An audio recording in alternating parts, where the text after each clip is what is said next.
numbers told the story. They always do. He's one of those idiots who believe in analytics. This is a numbers game with Gil Alexander on VSiN.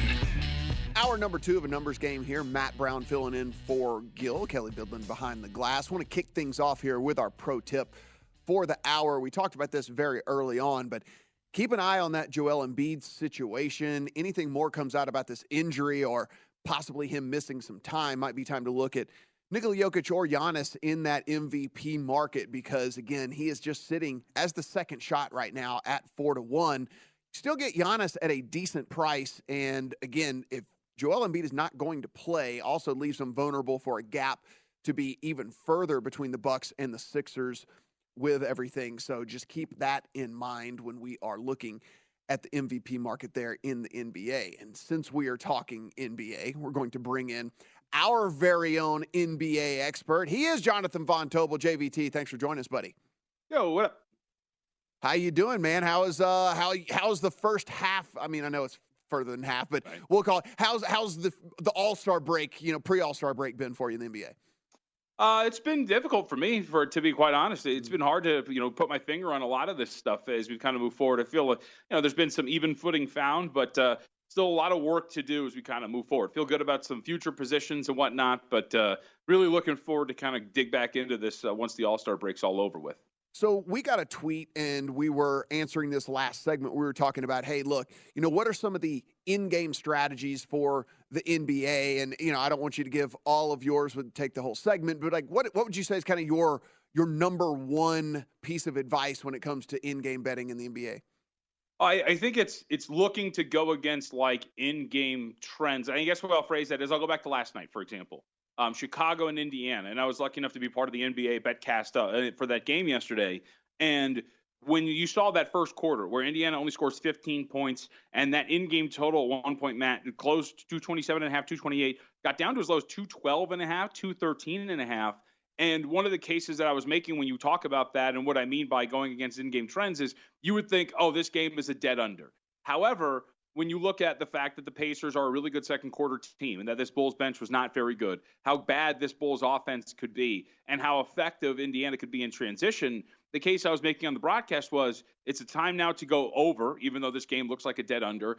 And it's also a roundabout way to support Indiana, right? Because if you don't want to get in all the way on Indiana, whether it's from a point spread perspective or anything else, that's a team that's going to increase the pace where scoring's going to go up. And that's kind of a different way to get behind Indiana without getting all the way behind Indiana. Now, it played out that Indiana came all the way back and ended up winning that game.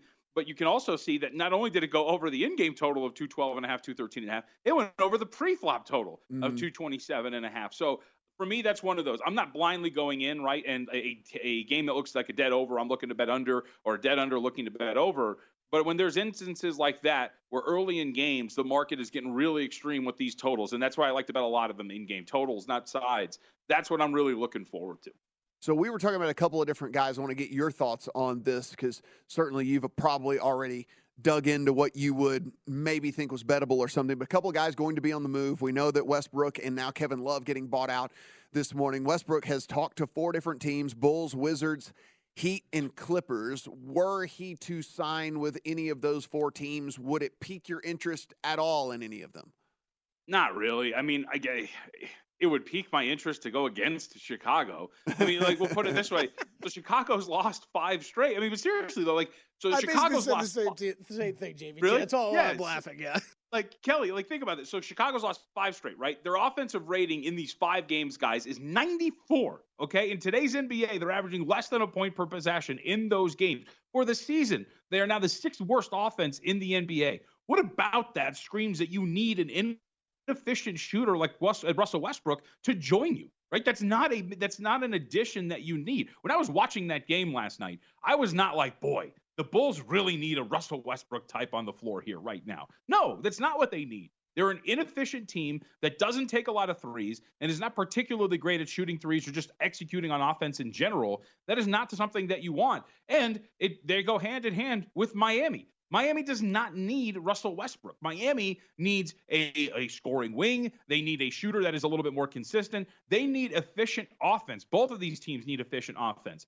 Could you make the case that the Clippers could use Russell Westbrook?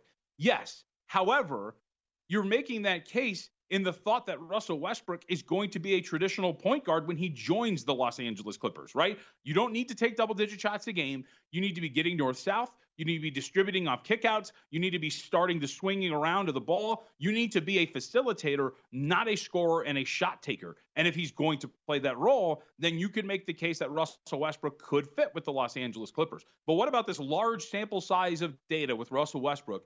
Have we shown that he is willing to take that role on? We haven't. So I would say at this point right now, I just don't see him as a positive addition. And there's also a reason why a lot of these guys are on the buyout market, because they're not effective in their current roles. So I would say it's a long-winded answer, and obviously clearly a somewhat passionate one, but I would say that at this point, outside of like Terrence Ross guys going to Phoenix, which I loved, I don't think there's really a move that you're moving the needle for. Well, I think, JVT, we have a topic for hardwood handicappers later today. Check it out wherever podcasts are downloaded. But VSiN.com/podcast. VSiN.com. Yeah, I might disagree a little bit with the Heat, but I think you're right with I think the Clippers, it would be, you're right. If you could fit him into an ideal way to play for Russell Westbrook on the Clippers, it could make sense.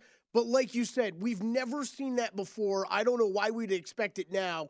And I think he's a team that you could end up any usage that he's taking away from guys like Kawhi Leonard and Paul George would be a travesty, right? So that's where I think a team like that shouldn't even be considering Russell Westbrook. And to add really quickly, if you've watched enough of the Clippers, guys, like there are already problems with Kawhi Leonard, like not taking quarters off, but like going full quarters where he's taking like one shot attempt, right? And ultimately kind of disappearing from a game offensively. Then you add Russell Westbrook to a mix like that. Like that's not something you need for that team at this point right now. Plus you got Norm. So what else do you need? Sixth man of the year, Norm Powell. Yeah. So, JVT, then let me interest you then in a Kevin Love to the Heat then. You talked about them maybe needing a more consistent shooter. While he's only 35% this year from three, that actually still puts him right there with the top three-point shooter they have on the roster currently. He did shoot nearly 40% last year from three, did Kevin Love. If he were to join that team, I understand, like, if you look at the numbers he's got this year, 8-8, doesn't really pop off the page, but as you just talked about, he just doesn't fit in that rotation where he's at. So he moves to the Heat. It at least gives them another guy that can knock down a three if they need to. I think I would really like that. And he fits next to Bam Adebayo. He fits with their current personnel, so there's not going to be any spacing issues. Well, actually, should open up the floor a little bit more for that team. I would really like him. And he's a really smart and like a coachable player that I think would fit really nicely in that system. You know, is he a dynamic defender by any stretch? No. But he's also a really solid team defender in that he's never going to be way out of position, and he's going to be able to be in the system. He's going to fit well. He's going to learn it, and he's going to know what his assignments are. So I would say yes. Like, if for a team, too, in Miami that did nothing at the deadline and really needs to add something, like, I think that is a really good acquisition to make. Like, on the buyout market, I would think that that is a fit that is really nice and at least one of the top ones you can make given the situation that you're in. Just 3 games on the slate tonight. We've got the Bucks and the Bulls right now. The Bucks are 8-point road favorites with a 229.5 total. Wizards and Timberwolves 3-point home favorites, 234.5. And then the late tip-off between the Clippers and Suns, in which we find the Suns as 1-point home favorites here in that one, 223.5. Your total. Any interest in any of these games this evening? Yeah, I bet under 230.5 for Milwaukee, Chicago. I mentioned the offensive issues for the Chicago Bulls. Second leg of a back-to-back as well, so they blow that game against Indiana yesterday. Now they had come in here on this 5-game losing streak to take on Milwaukee. I think the market has got this right in putting this number where it's at, but I think I'm more comfortable playing this thing under that total. Again, I got it at 230.5. There's still 230s out there, so that's still perfectly fine, worth playing under if you haven't played it under already. Milwaukee should be in a position here in which they're going to be able to contain this offense. Remember, no DeMar DeRozan either, so that takes another offensive valve out of the equation for Chicago. So I bet that thing under. And also going to the late game, too, Los Angeles and Phoenix. I think it's a really interesting dynamic, Matt, because the market, and I've been writing about this every time the Suns have played, the market has kind of slept on the Suns in the fact that they're better, right? Because they're healthier. Like Chris Paul's back, Devin Booker's back, and DeAndre Ayton with them together. For the season, the numbers haven't really been that great, but the sample size is really small. And one of the good indications of that was they played Sacramento the other day. The market moves against them, but then they win comfortably against the Sacramento Kings. However, I think now the market is starting to finally buy into Phoenix, but it might be the wrong matchup. They don't really have any defensive pieces to throw out. Kawhi Leonard and Paul George, both are going to be healthy. They're a little smaller on the wings in that regard. The Clippers, who in years past and seasons past got beat up by DeAndre Ayton, now 2 centers to throw at him in Plumlee and, of course, Ivica Zubac. So their size is a lot better, and their bench is better, too. I think the market, they improved the power rating for the Los Angeles Clippers, and that kind of finally showed out in that second half against Golden State. I just think the Clippers are a really good matchup here for the Phoenix Suns, given the size that they have, especially with Kevin Durant not out there right now. So took a little stab at money line, even money with the Los Angeles Clippers here against the Suns.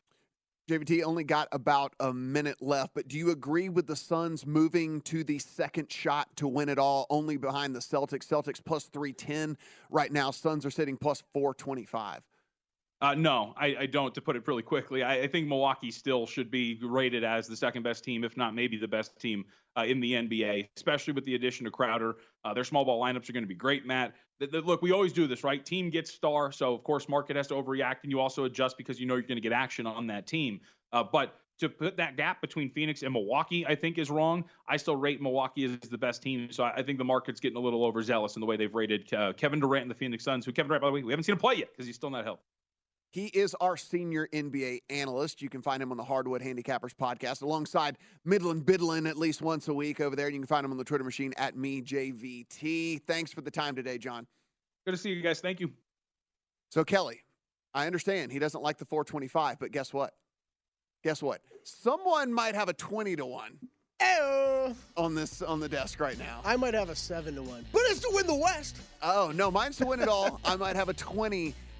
I can give the story for that one here on the other side. We're also going to take a look at these MLB stat leader markets because I think these are pretty interesting as we head into the season. Is there any value in any of these guys at the top of the board?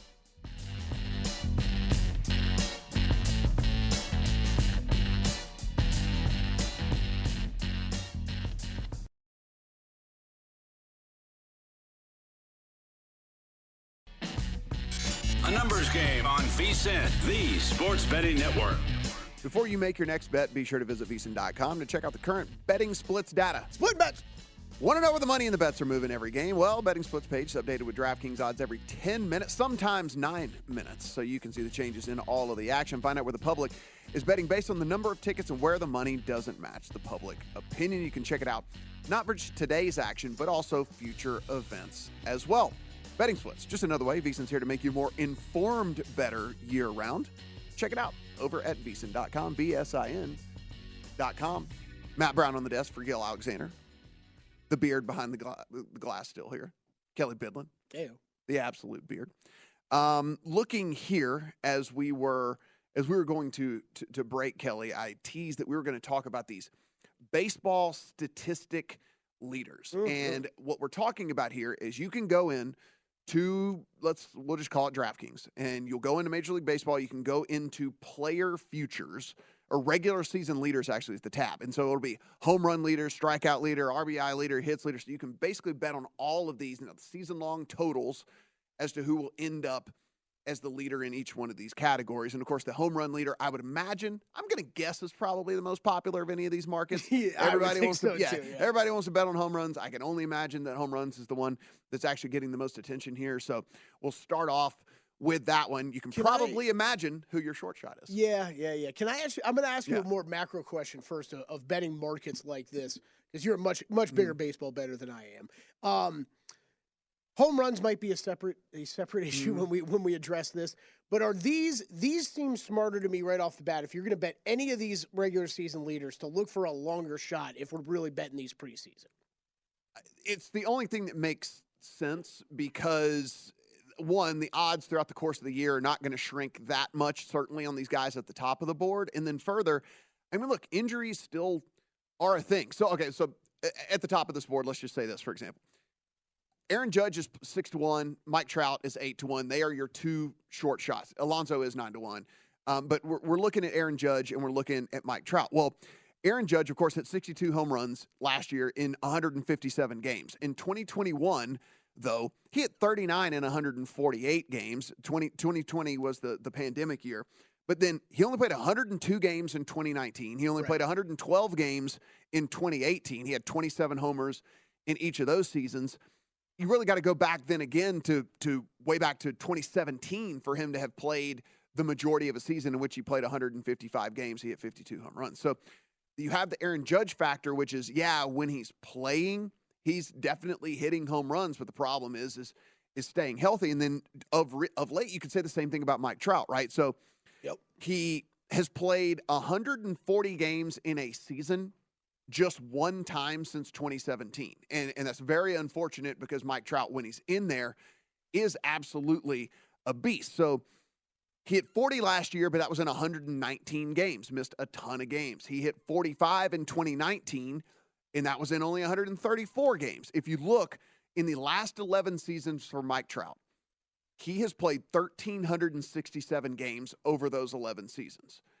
So if you break that out into a 162-game average, he's averaging 41 home runs a year. I mean, it's just ungodly numbers. The problem is he doesn't play anywhere close to 162 games over the course of the year. Right. So you really do, in my opinion, if I'm getting involved in something like this, it's got to be a double-digit guy, if not even a kind of higher double-digit guy for me to look at, because there is, listen, every single game that a guy's not in the lineup, of course, is 4 fewer opportunities for him to hit a home run, and if not 5. And so you start to look at these numbers where you got Judge, who's missed tons of games over the last couple of years. You have Trout, who's missed a ton of games over the last couple of years. Yordan Alvarez has missed significant time over the last few years as well. And so I'm going down, man. I'm going into that like 18-ish to 1 type, looking at a Matt Olson type guy before I'm really even putting a ticket in my account that, again, it's a long baseball season, folks. So you get an account, an account that is full of baseball futures, and you're going to be like, oh boy, what have I done? Like, what have I done? You open your account, and it's like this long, full of baseball futures, and you're like, oh God. Yeah, that's hanging out money for a while. Yeah. That money is just sitting in there marinating for a long time. I mean, for what it's worth, if we look at some of the projection systems that are out there as to what they're telling us, now you can look at Zips, you can look at Steamer. You can even look at some of the really reputable fantasy sites as well, have pretty good algorithms that they go in and do projection systems as well. On the Steamer side of things, their top, I'll just give you quickly their top 10 guys. Judge, Vlad Jr., Trout, Schwarber, Alonso, Tatis Jr., and they have Tatis Jr. as the number 6 guy in home runs, and Tatis Jr. is going to start the year suspended. So just let you know where that is with this home run market. Yordan Alvarez at 7, Ohtani at 8, Riley, and then Olson. So they do have Matt Olson inside the top 10. You can find him at 18 to 1 in this market. So it's just kind of something to keep in mind. If we look at the Zips projections, both are going to have Aaron Judge at the top. One has 44 homers, one has 46 homers for Aaron Judge. Yordan Alvarez, Pete Alonso, Kyle Schwarber, but Matt Olson actually jumps up to 5th whenever we look at the Zips projections, and they have him slated for 36 home runs. So if we kind of go in and we say, what if Matt Olson, whatever projection they have, he goes 10% above that, and what if they go 10% below for some of these guys above him? Then now we start to get into where they're more even, right? I mean, like that would put Matt Olson up at like 40 homers. That would bring Judge back down to something like 40-ish, 42-ish, 41-ish homers. So now you're separated by just a homer if we say he overachieves by 10% and Judge underachieves by 10%. Now you add in any sort of injury factor in there as well. That's kind of how I approach these types of markets. And so again, a guy like Olson, if he can overachieve by 10%, if these guys above him underachieve by 10%, and plus the injury factor weighs in as well, an 18 to 1 on that type of guy, I think is interesting. And I don't think you'll feel dumb about locking up money for 6 months with a guy if you at least got 18 to 1 in the account. Yeah, I think that makes a lot of sense. I'm going to throw a couple names at you, guys we've discussed in the past. We'll get your thoughts. I'm going Rowdy Tellez. That's where I'm going for lead the league in home runs. Okay. Listen, I'm going to be honest with you.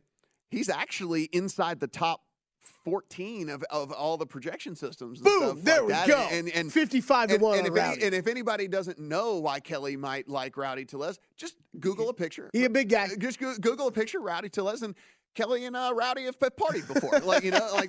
They're good friends. And so that's something. But yes, he's actually inside the top 12 in one of the projections, inside the top 14 in one of the others. But you can find these guys over on Fangraphs. You can go in and look. They do have full season projections over there. And then you can't go exactly just by the numbers that they have projected. Now then you take those numbers, compare them to other projection systems, and then also, like I said, what could be a ceiling scenario for a guy? What could be a floor scenario for a guy? And then you start to look at the odds.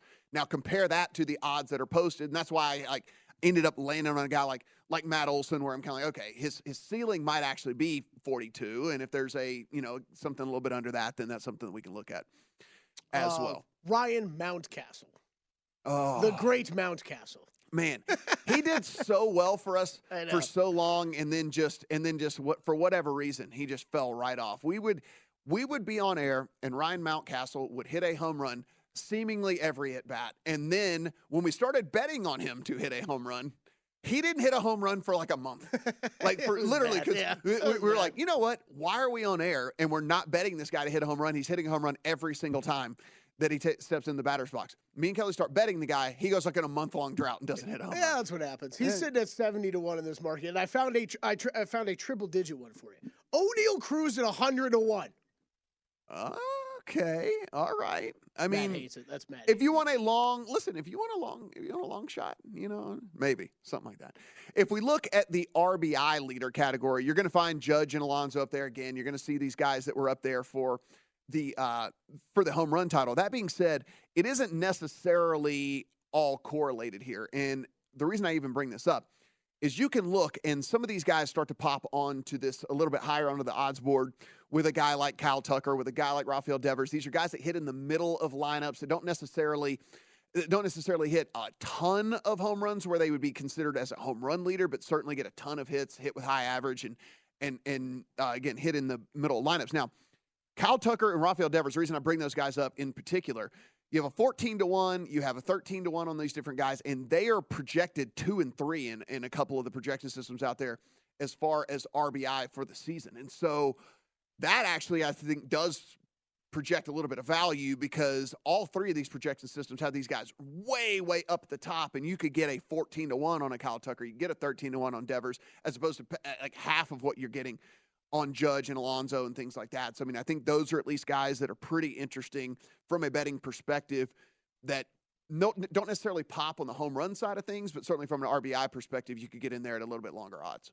That makes sense. Definitely a different handicap when you're looking at this kind of market, right? The teams and who guys that are in front of these guys in the lineup matters a whole lot more. Yeah, it'll be interesting. We'll hit on hits leader and stolen base leader tomorrow and take a look at those. There are some guys, again, that I think that there might actually be, certainly from a stolen base standpoint, that could be pretty interesting, because stolen bases are different now than they've been in baseball in a really long time. So I think a long shot guy makes a lot of sense in a stolen base category. But when we come back, we're going to talk some NFL with the one, the only, Dr. Mr. Eric Eager.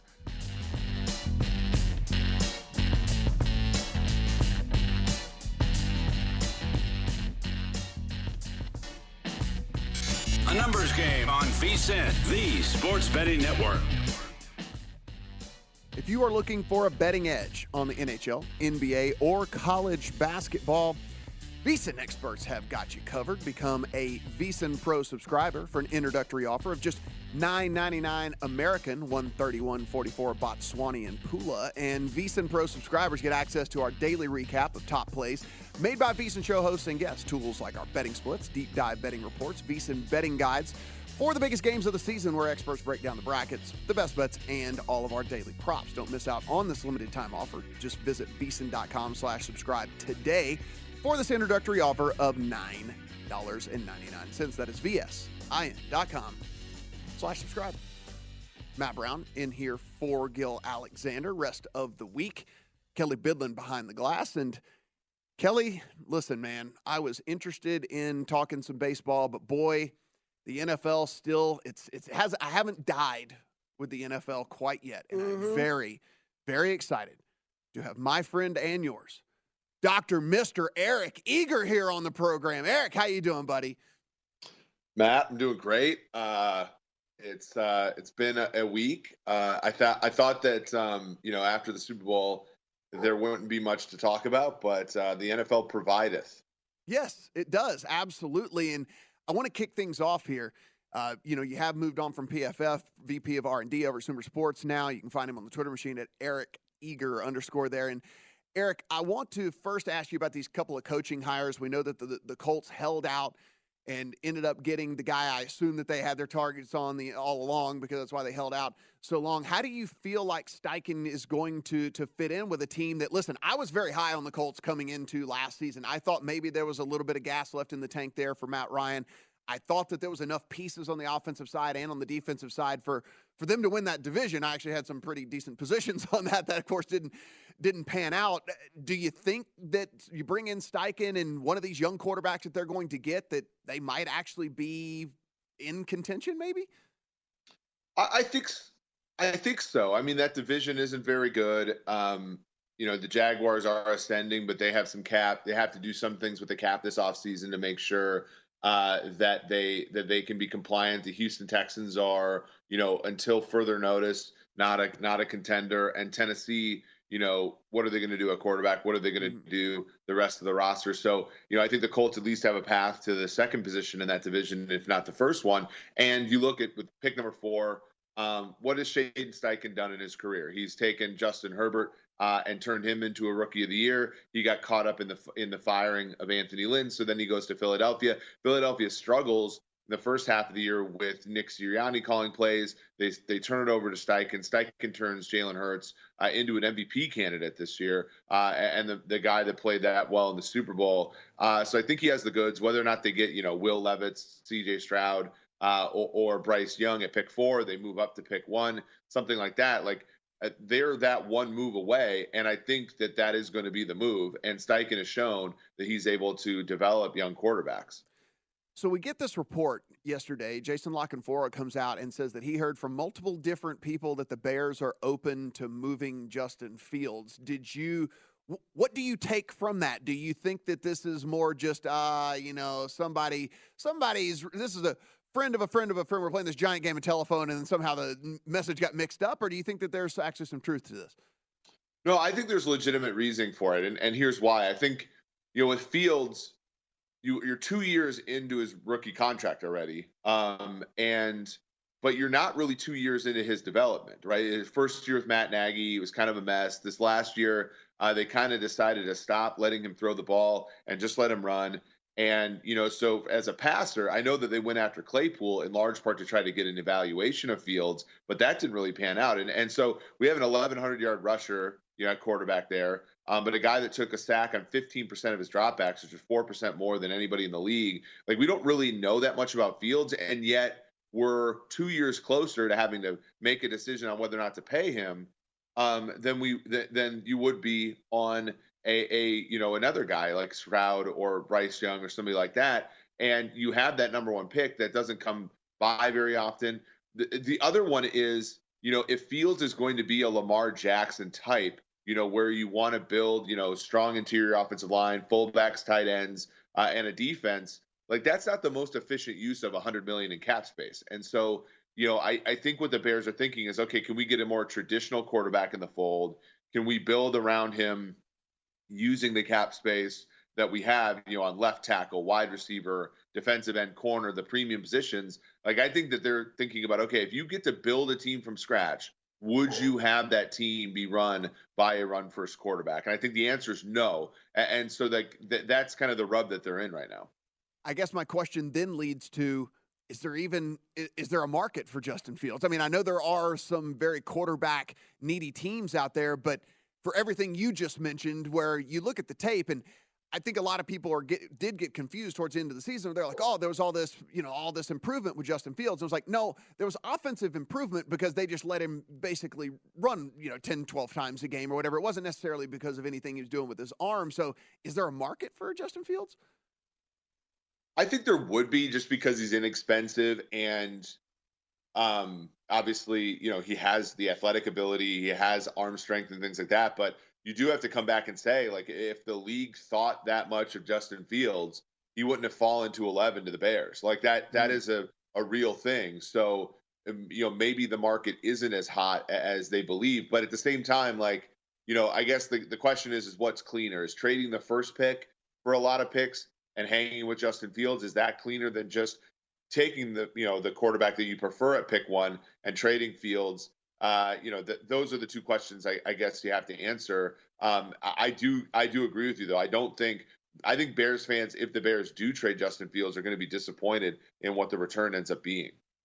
Talking to Eric Eager, VP of R&D over at SumerSports. Eric, of course, everybody wants to know what's going to go on with Aaron Rodgers when he decides to get out of the closet here in the next few days or whatever it is. And so I imagine he's going to come out and go, oh, yeah, I like $60 million. I mean, let me reflect on how much I like $60 million. I'm assuming that that's going to come to the conclusion that, yes, I am going to play football. If that's the case, in your opinion, do you think he plays football for the Packers?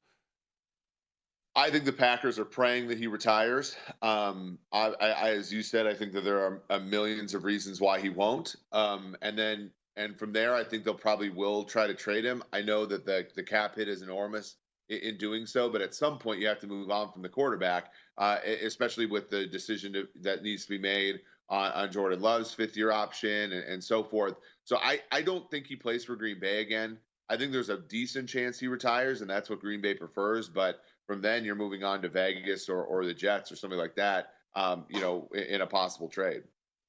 Is there a team that you have your eye on as we enter next season? I know it's very early. There's still the draft to play out. There's still free agency to play out. But is there a team that you kind of have your eye on where you're like, look, if they make a couple of the right moves that I think that they could make, I think this team could actually really make some noise next year. Is there a team like that you've identified?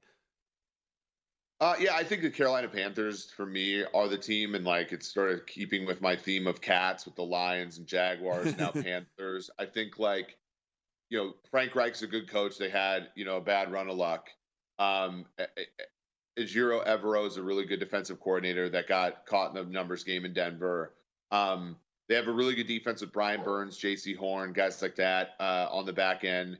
Offensive line is better than I think people believe. They ran the ball really well last year, even without McCaffrey. They got all the 49ers picks in the McCaffrey trade. They have the 9th overall pick, which they can use to go get a quarterback if they want one. I like them a lot this year. Got about a minute and a half left, Eric, as we head into draft season here. And, of course, everything's going to start coming out about how small Bryce Young is. And then everyone's going to argue, but look at the production. I tend to lean on the look at the production side of things. I thought he was a fantastic collegiate quarterback with everything I would want maybe to lead my team. But we know, yes, he is going to come in undersized. And that's going to be the big discussion here. Is it Young, in your opinion? Is it Stroud? Is it Levis, who's the more kind of prototypical NFL quarterback? What is your opinion on these kind of top three guys consensus?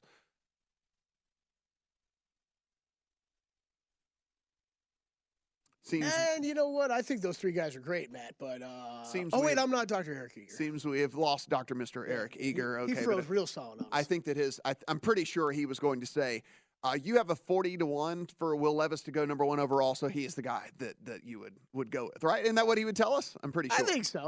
Why don't we ask him? He's back right away, right, just like that. There he is. Sorry, guys. I don't know where I went. No worries. We got about 45 seconds. What do you think of the quarterback position in the draft? Yeah, I think C.J. Stroud is the most likely for me to be the best coming out of the gate. So if I was betting Rookie of the Year, I'd probably bet him. I think Young has the highest, ceiling. I think Levis is the widest variance. But if I'm gonna go outside that three for who I think the possible Mahomes is, and that's Anthony Richardson out of Florida. I think the floor is really low, but the ceiling is incredibly high there. So if I want a team to win right now with a rookie quarterback, I'm taking C.J. Stroud. He is the VP of R&D over at SumerSports. Of course, you can find him on the Twitter machine, Eric Eager _. He is Eric Eager. Thanks for the time, buddy. Appreciate it. Matt, thanks for having me on. He didn't say he would take Will Levis number one overall, Kelley. He did not say that I should cash that 40-1 ticket. I really wish he would have. We're going to talk some Daytona 500 here.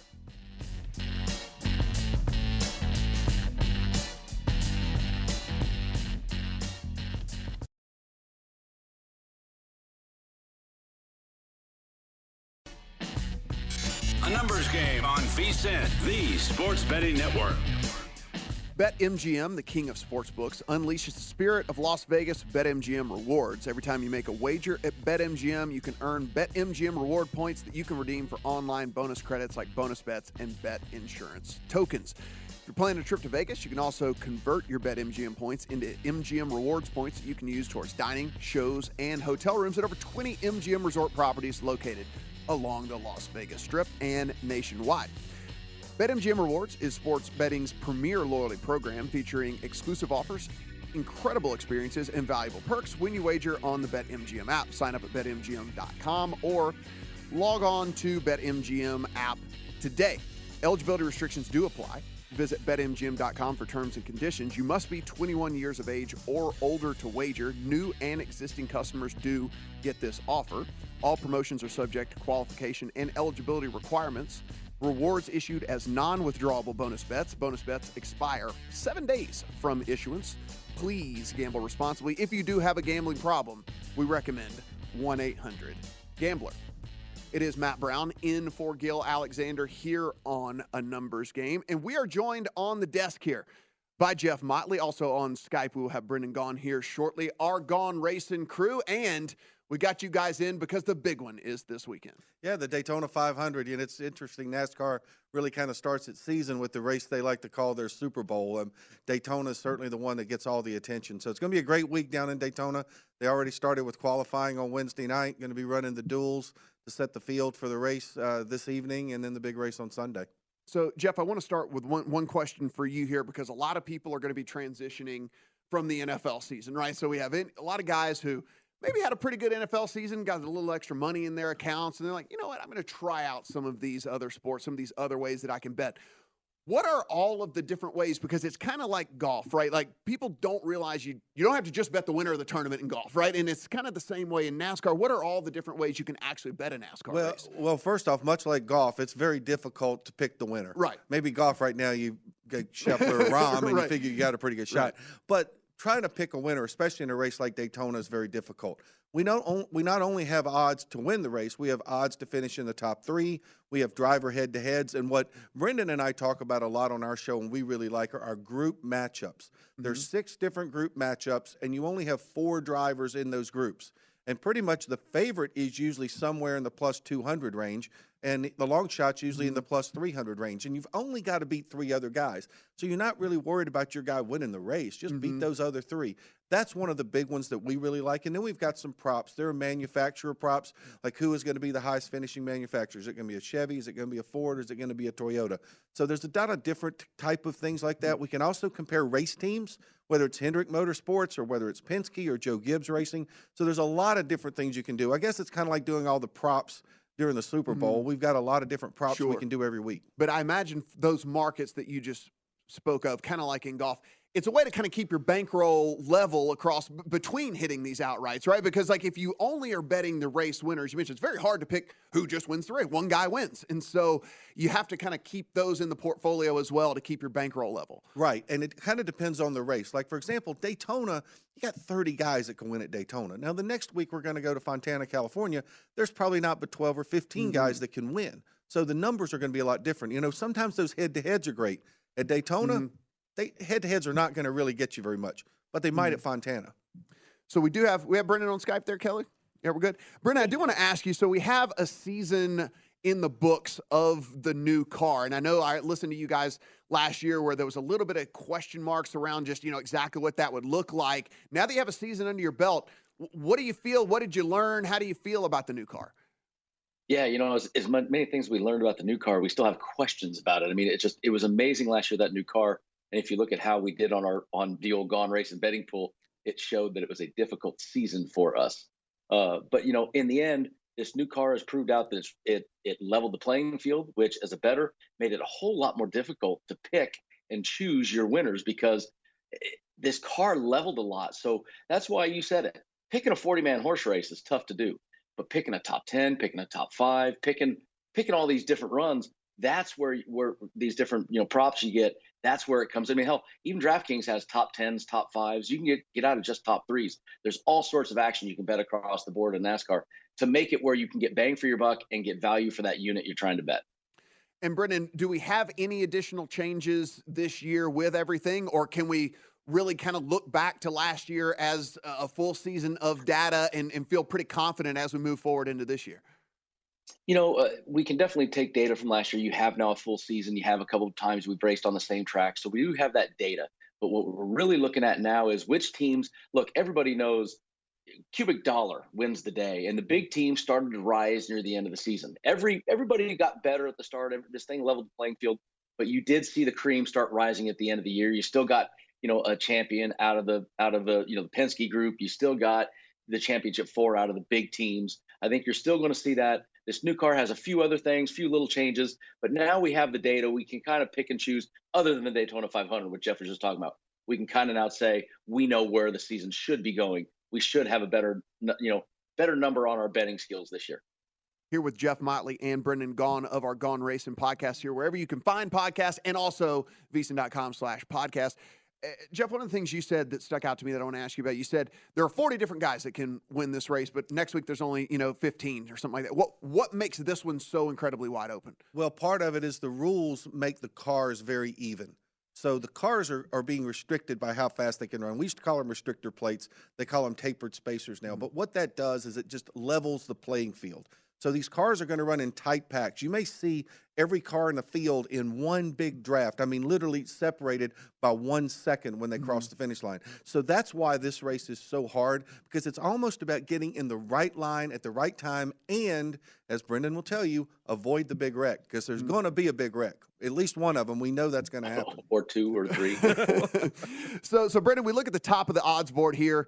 Kyle Larson sitting about 10-1, Ryan Blaney about 12-1, Denny Hamlin about 12-1. There's a lot that are sitting in that 12 to 14-ish type range, and then you can kind of get into some of the longer shot guys. Well, if we're going into this race thinking that there's a good chance that there's going to be a big wreck, if we're going in this race thinking that there's a lot of different guys that can win, are you looking further down the odds board here for your betting card, or do these guys at the top with these shorter odds still deserve to be 10, 12-1 in this race?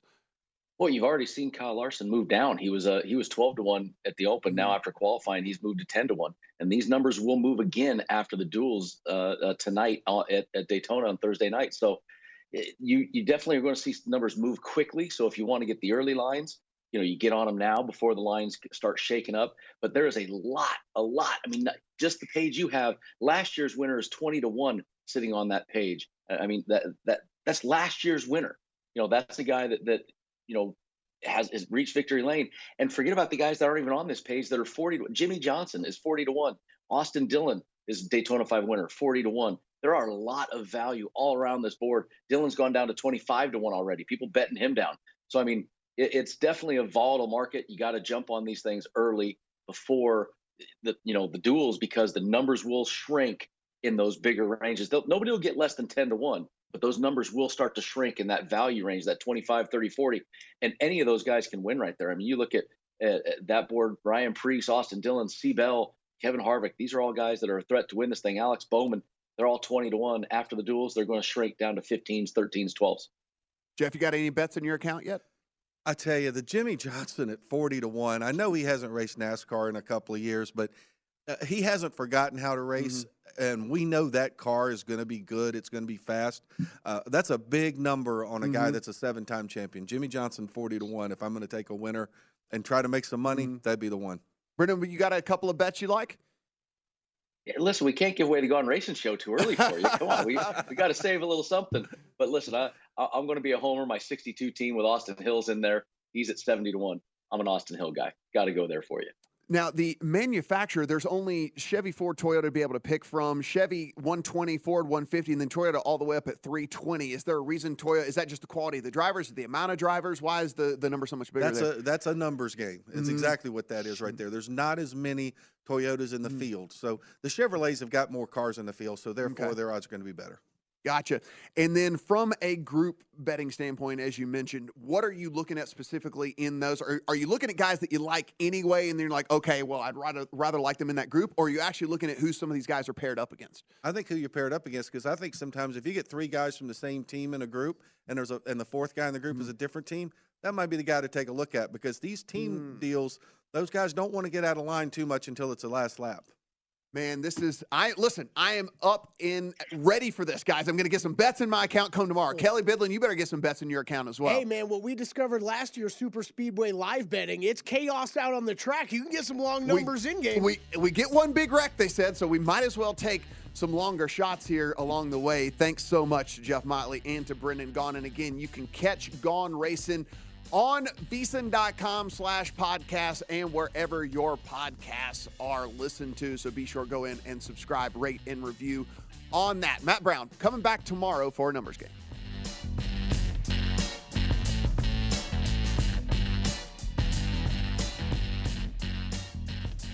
If your job at a healthcare facility includes disinfecting against viruses, you know prevention is the best medicine. And maintaining healthy spaces starts with a healthy cleaning routine. Grainger's world-class supply chain helps ensure you have the quality products you need when you need them. From disinfectants and cleaning supplies to personal protective equipment, so you can help deliver a clean bill of health. Call 1-800-GRAINGER, click Grainger.com, or just stop by. Grainger, for the ones who get it done.